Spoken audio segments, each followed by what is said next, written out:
Greetings, family. It's Empress D here in not my nature spot, but another spot.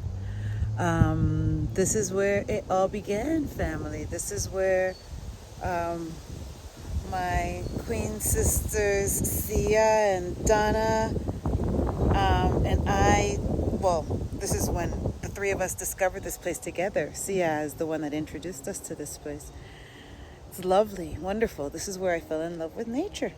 Um, and so I decided to come on the weekends. I tend to go to different nature spots. So I decided to come here. So although I did go to my normal spot this morning or this rising, I I decided to come here in the afternoon because on the weekends, I do a two a days sometimes, so that's what's up.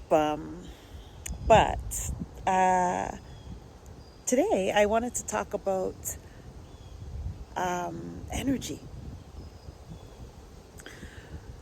So Tesla said, if you want to understand the secrets of the universe, you need to think in terms of energy, frequency, and vibration.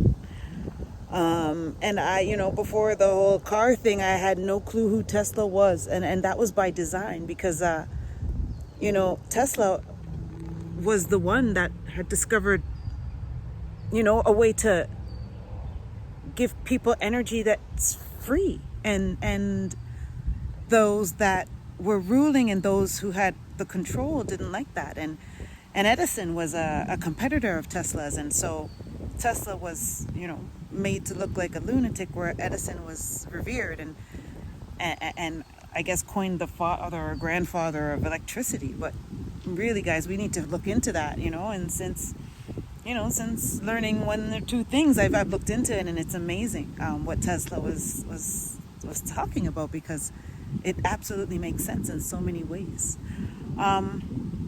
So energy, wow. So since I've changed my diet, I found that my discernment for perceiving people's energy has heightened. Even before I changed my diet and I ate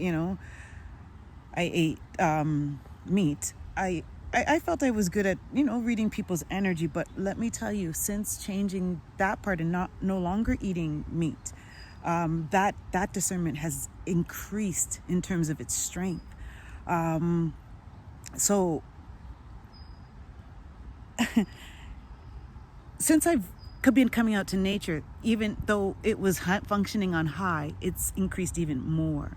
So it really takes no time for me when I interact with somebody, whether it be on the phone or in person, to feel how they're thinking. And it's weird, and I know people don't understand that, but it's something that I recognize. It's something that people aren't going to understand, but it's something that I feel, and I can't deny that I feel that. So I remember there's an example. I have a friend, a very, very special friend that, we were, hanging out together and on the phone ordering something. We're speaking to a customer service person, and I'm dealing with them, and we had the conversation with the customer service person, and I could feel the energy from the person, while we're having the conversation. So, I finished the conversation with the person, and I hung up. And so after I said to my friend, hey, didn't you feel like, could you not tell that she was so, this and that, and she felt this and that, and she was going on like this and that and yeah? And he's looking at me like I'm a lunatic. He's like, no, she was